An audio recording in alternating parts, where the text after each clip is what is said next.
Desde o nascimento, você e eu somos moldados pelo poder do exemplo. E a influência dos outros sobre nós é tão forte que a Bíblia diz em Provérbios 13, verso 20 o seguinte: quem anda com sábios será sábio, mas o companheiro dos insensatos se tornará mau.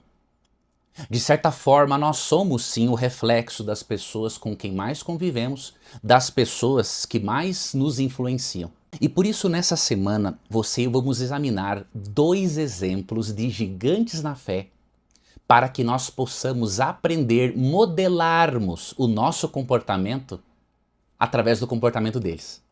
Vamos estudar sobre Josué e Calebe. Nós vamos aprender que esses grandes homens se destacaram na geração deles, de modo que se nós imitarmos o bom exemplo deles, nós também vamos nos destacarmos na nossa geração para fazermos a diferença, tanto para a honra e glória de Deus, quanto para a nossa própria felicidade. Esse será o tema da lição dessa semana. Vamos para a pergunta de número 1, aqui na parte de domingo. Leia Números 13, 30 a 32, Josué 14, 6 a 14. Quem foi Calebe? Qual foi a sua importância dentro do povo de Israel? Após a leitura dos textos, eu coloquei a seguinte resposta. Calebe era da tribo de Judá, um homem de fé, coragem, que perseverou em seguir os caminhos de Deus. Calebe era uma expressão que poderia ser vista de uma forma negativa ou positiva. No aspecto negativo, o nome Calebe significa cachorro. Porém, não significa apenas isso. A lição nos apontou que o termo também era utilizado para descrever coragem, perseverança e lealdade de um servo ao seu senhor. E foi exatamente isso que Calebe fez. Calebe, ele demonstrou coragem, perseverança em ser um servo do Senhor dos Senhores, o Criador do universo.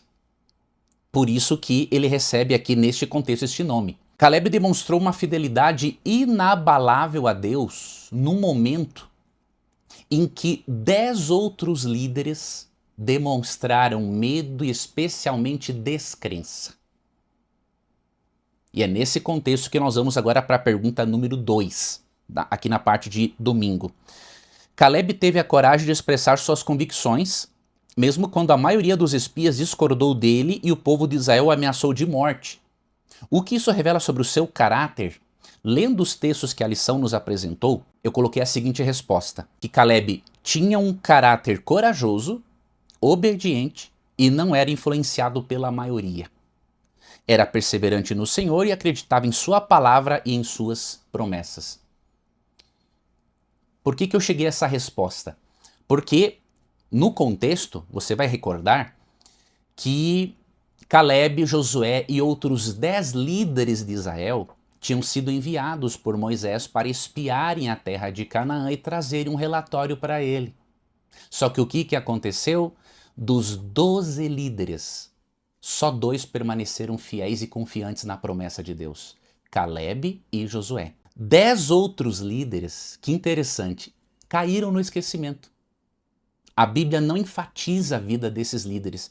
Eles caíram no esquecimento porque, ao contrário de Josué e Calebe, 10 líderes duvidaram de Deus e não apenas duvidaram de Deus, se rebelaram contra ele. E a rebelião daqueles 10 líderes fez com que muitos outros desconfiassem da promessa de Deus, ou seja, foi um desastre. E enquanto a maioria trouxe um relatório negativo e demonstrou descrença, Calebe e Josué trouxeram um relatório positivo e demonstraram fé e atitude. E isso mesmo com o risco de perder a vida. Ele e Josué confiaram em Deus. Por que com o risco de perder a vida? Olha o que diz aqui, Números capítulo 14, versículo 10. Apesar disso, toda a congregação disse que os apedrejassem. Porém, a glória do Senhor apareceu na tenda da congregação a todos os filhos de Israel. Ou seja, por influência da descrença dos 10 outros líderes, Israel quis apedrejar Josué e Calebe porque eles trouxeram um relatório positivo da terra de Canaã. Eles não olharam para as dificuldades e para o tamanho das pessoas que ali viviam e nem para o poder armamentista deles. Eles olharam para a promessa de Deus de que Deus daria a terra para eles, independente da força daquele povo. E aí uma reflexão para você e para mim. Você foca no positivo ou no negativo? 10 líderes de Israel focaram no negativo e caíram no esquecimento. 2 líderes focaram no positivo e as histórias deles estão registradas no texto bíblico. Você foca no negativo ou no positivo? Você precisa acostumar a sua mente a olhar o aspecto positivo da vida, dos problemas e da própria existência. E uma outra pergunta para você: o que seria mais produtivo para a sua vida?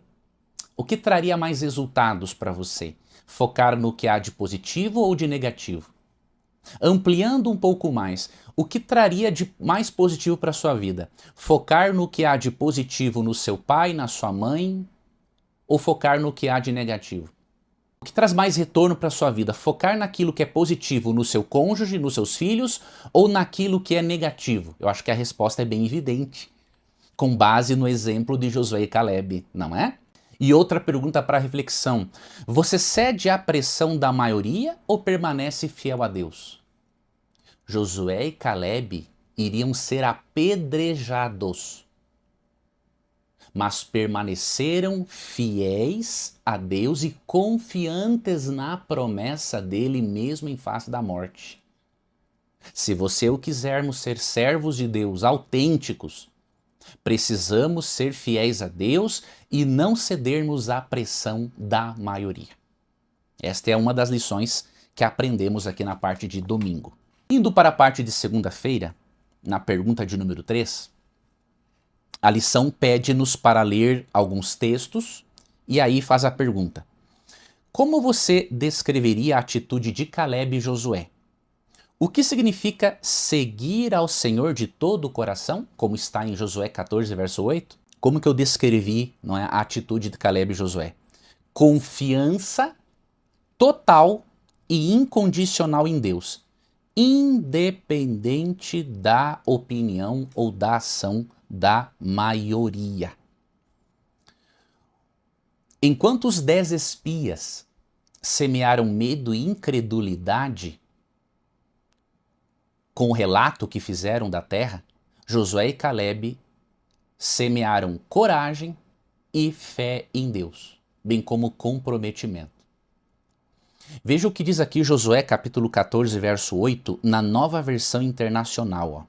Olha o que Caleb falou: eu fui inteiramente fiel ao Senhor, meu Deus. E por que ele foi inteiramente fiel a Deus?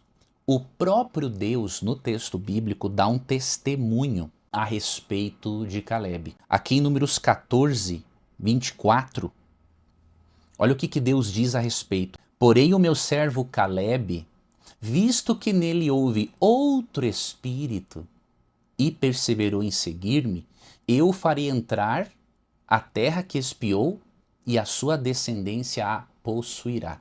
O que Deus disse aqui é que em Caleb havia outro espírito, ou seja, outra disposição mental. Enquanto os 10 espias tinham uma disposição mental negativa que os levava à incredulidade, Josué e Caleb tinham uma outra disposição mental, um outro espírito, uma disposição mental que os levava a terem coragem, fé, confiança em Deus.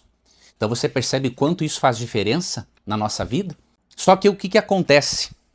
Por causa desta confiança inabalável em Deus e por ter um outro espírito, uma outra disposição mental diante dos problemas, diante das dificuldades e diante das promessas de Deus, aos 85 anos, vemos no texto bíblico, ou seja, 45 anos depois do que aconteceu lá com os 10 espias, né?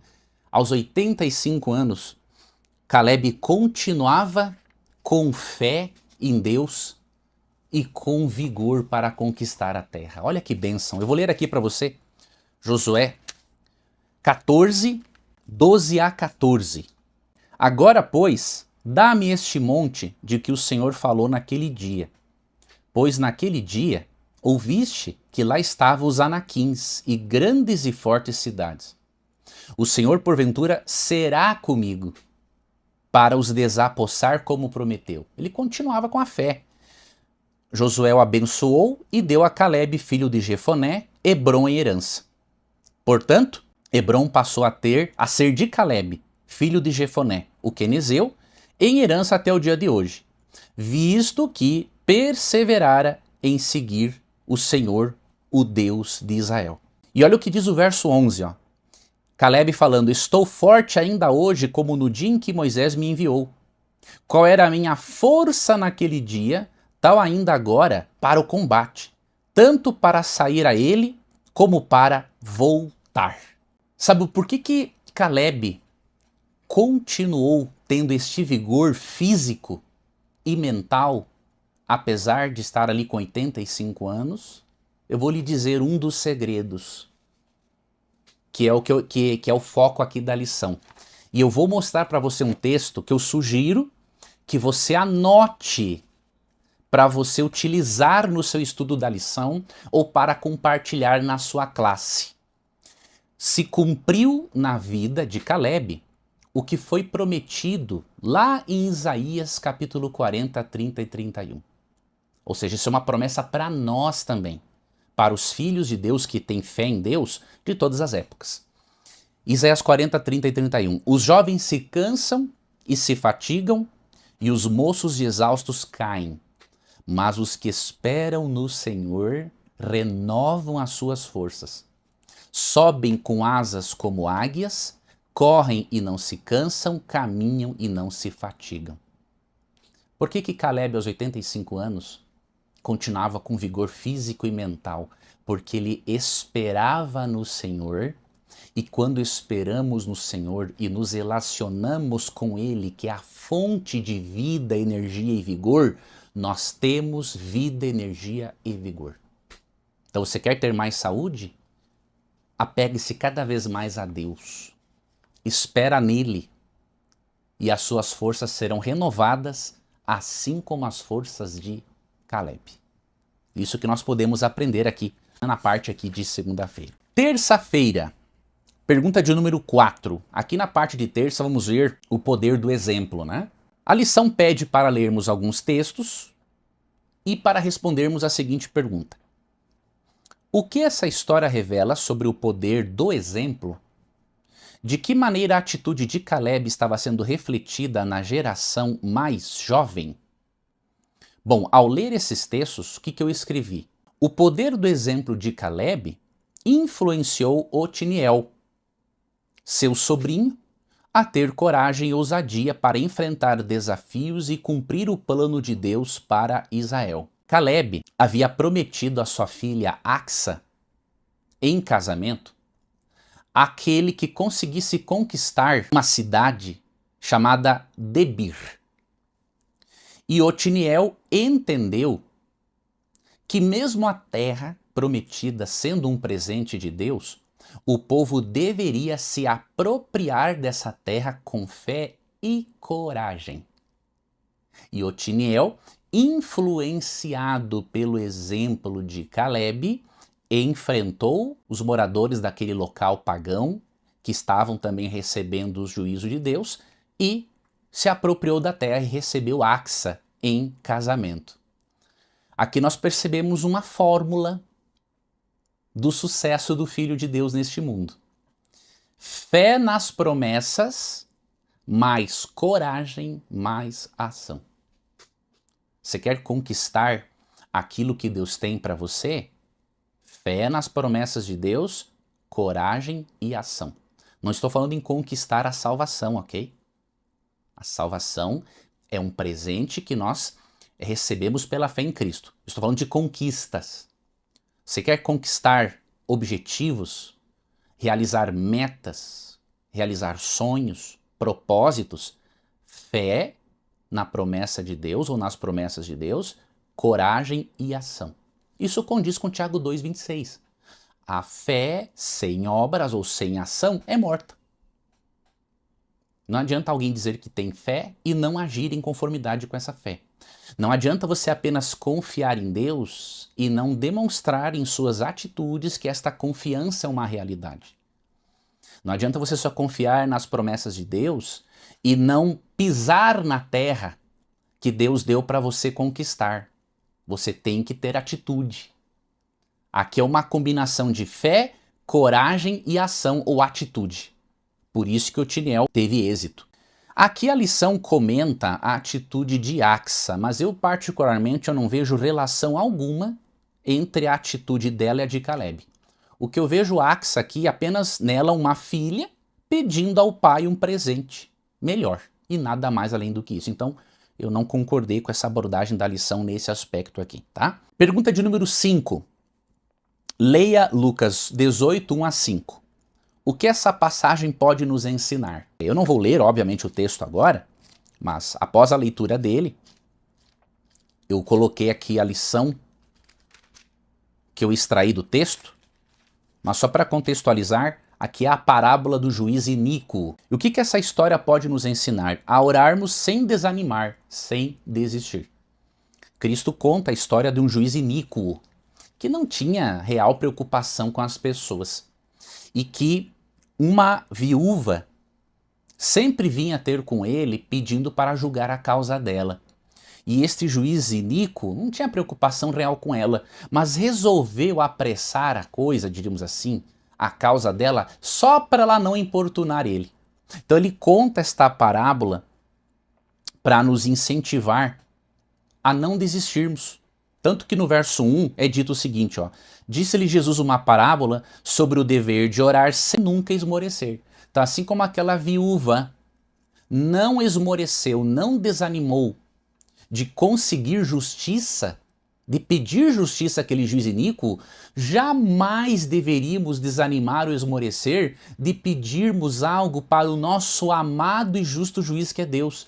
Se aquele juiz iníquo atendeu a viúva para não ser importunado, imagine se Deus não atenderá os seus filhos que ele tanto ama. Tanto que aqui no verso 8, na conclusão da parábola, Jesus diz, ó: digo-vos que depressa lhes fará justiça. E aí no verso 7, não fará Deus justiça aos seus escolhidos, que a ele clamam dia e noite, embora pareça demorado em defendê-los? Digo-vos que depressa lhes fará justiça. Então, essa parábola nos ensina isso. A importância de orarmos sem esmorecer, sem desanimar. Parte de quarta-feira, pergunta de número 6. Leia Josué 19, 49 a 51.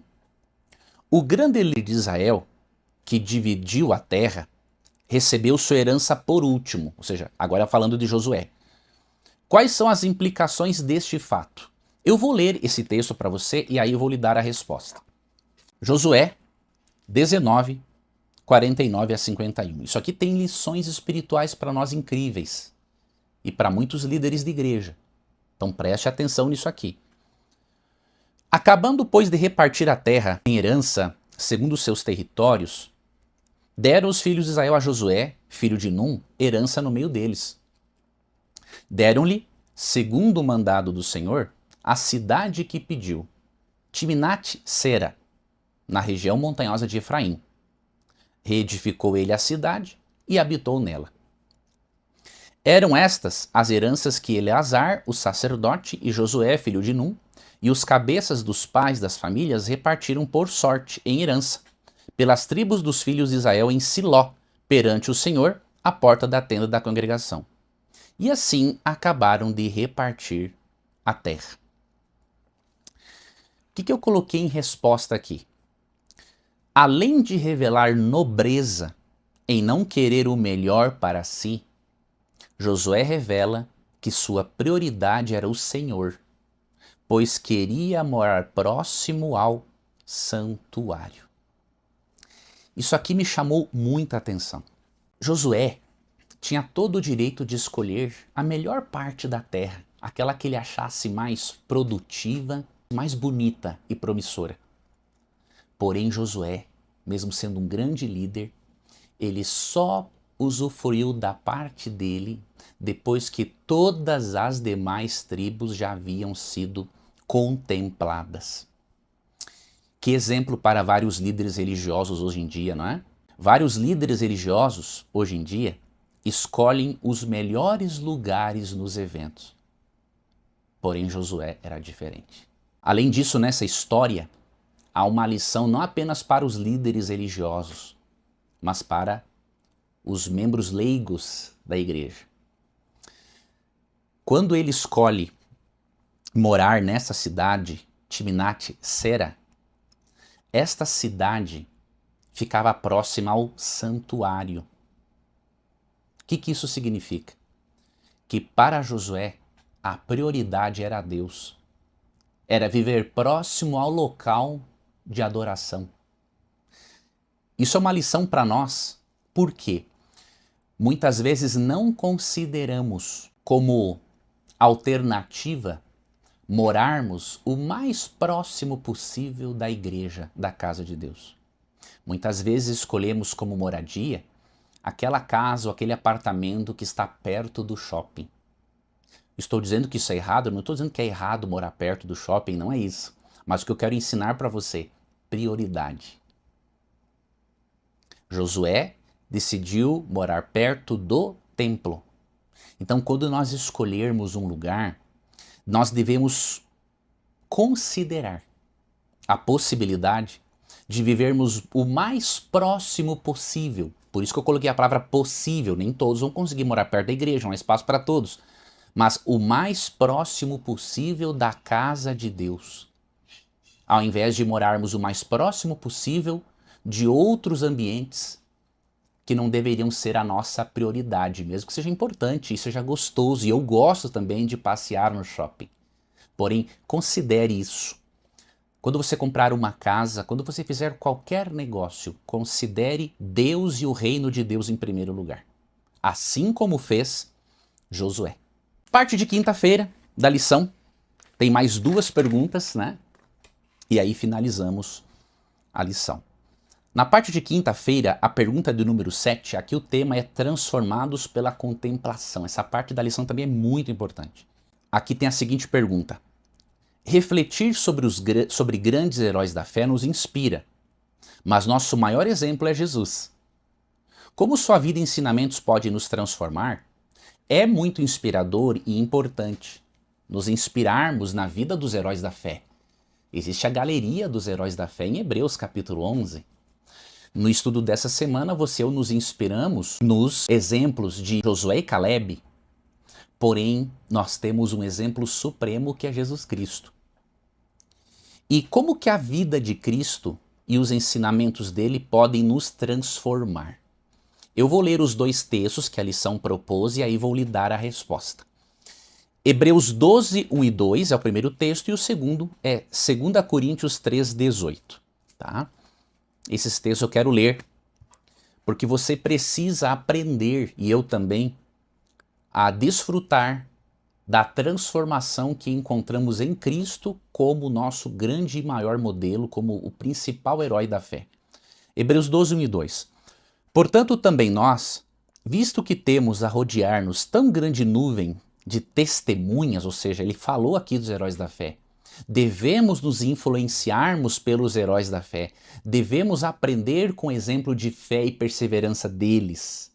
Porém, olha o que diz o texto, desembaraçando-nos de todo o peso e do pecado que tenazmente nos assedia, corramos, com perseverança, a carreira que nos está proposta, ou seja, não desista da jornada cristã. Olhando firmemente para o autor e consumador da fé, Jesus, o qual, em troca da alegria que lhe estava proposta, suportou a cruz, não fazendo caso da ignomínia ou da vergonha, e está sentado à destra do trono de Deus. Então, o autor de Hebreus nos incentiva a nos rodear, a imitarmos o exemplo desta grande nuvem de testemunhas que nos rodeia, que são os heróis da fé do capítulo 11 de Hebreus. Porém, para nós perseverarmos na carreira cristã, nós precisamos olhar firmemente para o autor e consumador da nossa fé, que é Jesus Cristo. E outro texto que a lição nos propôs, 2 Pedro 3,18. Eu vou ler ele e aí eu darei a resposta para você. Antes, crescei na graça e no conhecimento de nosso Senhor e Salvador Jesus Cristo. A Ele seja a glória, tanto agora como no dia eterno. Então, a Bíblia diz para olharmos firmemente para Jesus e para crescermos na graça e no conhecimento de Jesus Cristo. Como, então, que a vida e os ensinamentos de Cristo podem nos transformar? Aqui está a resposta que eu coloquei na pergunta 7. Podem nos transformar apenas se estudarmos sua vida, ou seja, a vida de Cristo, e ensinamentos. Para isso, precisamos passar tempo de qualidade com o texto bíblico, refletindo sobre o texto bíblico, refletindo sobre ele. Então, como que você vai crescer na graça de Jesus e no conhecimento dele? Como que você vai olhar para ele pela fé se você não estudar e não se familiarizar com a vida e os ensinos dele como estão revelados nas Escrituras? Não tem como. Você não pode ter um relacionamento místico simplesmente com Cristo. Envolve mais do que isso. Precisamos de tempo de qualidade com o texto bíblico. Você precisa ler mais os evangelhos, refletir mais nos ensinamentos de Jesus Cristo, comparar esses ensinamentos de Cristo com o evangelho, diríamos assim, do Antigo Testamento, porque o Novo Testamento é uma continuidade da revelação de Deus e não uma substituição. Então você precisa de tempo com o texto bíblico. Quanto mais tempo com o texto bíblico, quanto mais tempo com Jesus, mais você vai se parecer com ele. A lição comentou algo de muito interessante. Nós temos pequenos circuitos celulares chamados de neurônios espelho. Olha o que acontece. Esses neurônios espelho, eles são ativados também quando observamos outras pessoas e somos levados a imitarmos essas pessoas por causa dos neurônios espelho. Por isso, o que você deve de fazer? Aqui está uma aplicação. Você deve ativar seus neurônios espelho contemplando a Jesus, para você aprender a agir como ele. Para isso, tempo de leitura e estudo da Bíblia, reflexão e aplicação dessas lições à sua vida. E aqui tem uma citação de Ellen White muito bonita, que eu quero ler para você na lição, que está no livro Parábolas de Jesus, páginas 207 e 208. Ó. Olhando para Cristo, obtemos uma visão mais clara e distinta de Deus. E pela contemplação, somos transformados. Então, quando você olha para Cristo, você tem uma visão mais clara e distinta e especial de Deus, porque Cristo é a plena revelação de Deus, como lemos Hebreus 1:3. E aí, se nós somos transformados pela contemplação, é óbvio que quanto mais você contempla Cristo, e eu também, mais nos parecemos com Ele. Tá? Então, por isso que é muito importante passar esse tempo de qualidade com o texto bíblico. Pergunta de número 8. Leia Romanos 12, 1 e 2. Quais são as duas forças diferentes que influenciam nossa vida? Como podemos ter certeza de que estamos focando na coisa certa? Bom, Romanos 12, 1 e 2 precisa também ser lido, mostra duas forças influenciando a nossa vida. Podemos colocar uma terceira, né, que não está aqui em Romanos 12, mas, por exemplo, está em Efésios 6,12, né, que é Satanás. Mas como não estamos falando diretamente agora do conflito cósmico, vamos ficar nisso aqui que está em Romanos 12, 1 e 2. Rogo-vos, pois, irmãos, pelas misericórdias de Deus, que apresenteis o vosso corpo por sacrifício vivo, santo e agradável a Deus, que é o vosso culto racional. E não vos conformeis com este século ou com este mundo, mas transformai-vos pela renovação da vossa mente, para que experimenteis qual seja a boa, agradável e perfeita vontade de Deus. Então, primeiramente, quais são as duas forças que Romanos 12, 1 e 2 destaca? O mundo e o Espírito Santo. Porque fala aqui em Deus. Né? Deus transforma, nos ajuda a passarmos por uma renovação mental. E nós sabemos que quem nos ajuda neste processo é o Espírito Santo. E aí a lição apresentou aqui uma diferença muito interessante. Ó.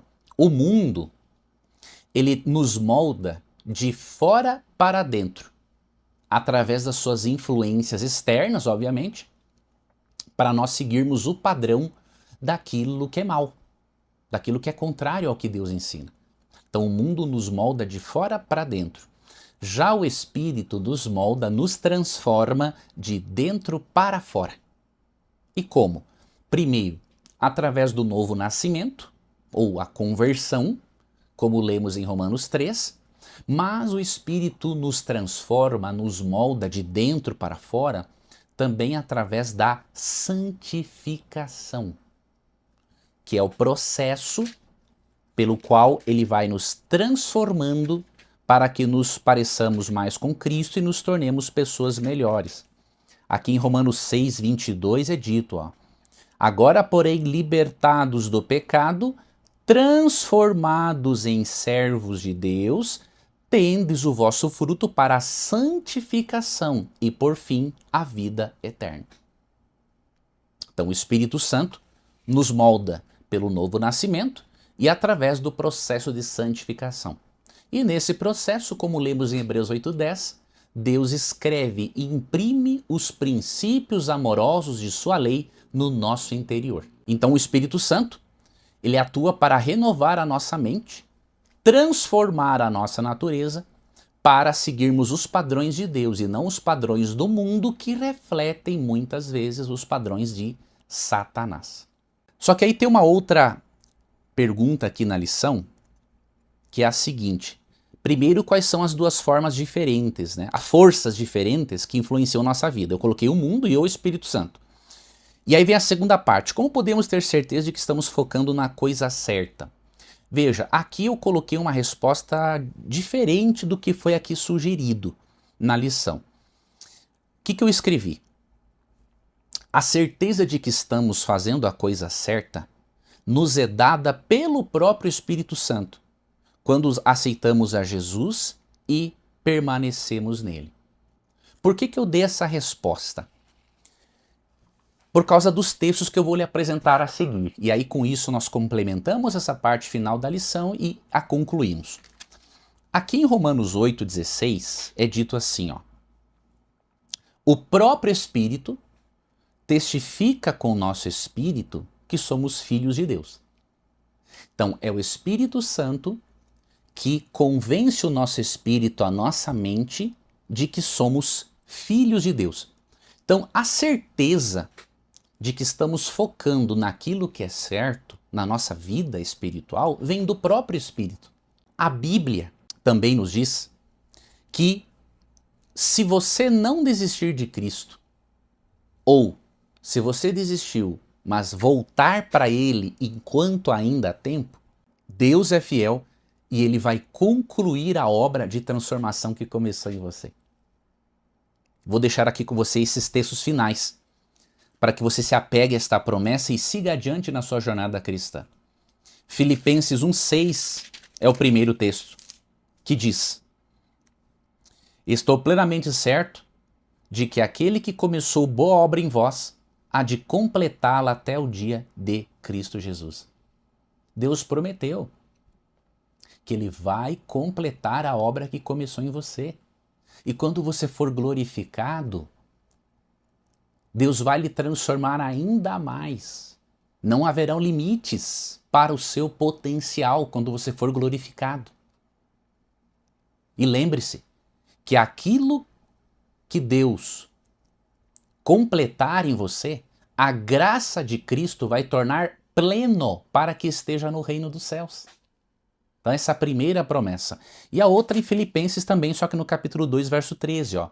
Pois é Deus quem efetua em vós tanto o querer como o realizar segundo a sua boa vontade. Então percebe? O Espírito Santo é quem nos convence de que somos filhos de Deus, e é Deus quem efetua em nós o querer e o realizar. Então nós podemos ter a certeza de que focamos na coisa certa se nós somos filhos de Deus e permitimos que o Espírito Santo, através da convicção interna, nos mostre de que estamos no caminho certo. E não apenas através da convicção interna, através da revelação das Escrituras. Então, compare a sua vida, o seu foco, as suas prioridades com aquilo que ensina a palavra de Deus. E você vai saber estar ou não no caminho certo. O que diz Jesus em Mateus 6,33? Buscai, pois, em primeiro lugar o reino de Deus e a sua justiça, e todas as demais coisas vos serão acrescentadas. Através dessas maneiras, você pode saber que está no caminho certo, assim como Josué e Caleb. Obrigado, porque você me acompanhou mais uma vez no estudo. Eu peço que você curta esse vídeo, isso é muito importante. Porque se você não curtir, o YouTube não vai entregar como entregaria para outras pessoas. Então, quando você curte, quando você se inscreve no canal, quando você ativa o sininho das notificações, quando você compartilha o conteúdo, você está dizendo para o YouTube que esse conteúdo é relevante. Sabe o que acontece? Você me ajuda a espalhar esse conteúdo bíblico para mais pessoas. Então eu conto com você nesta parceria evangelística. Que você tenha um ótimo restante de semana e estarei em breve disponibilizando também a lição dos adolescentes e dos jovens. Fica com Deus!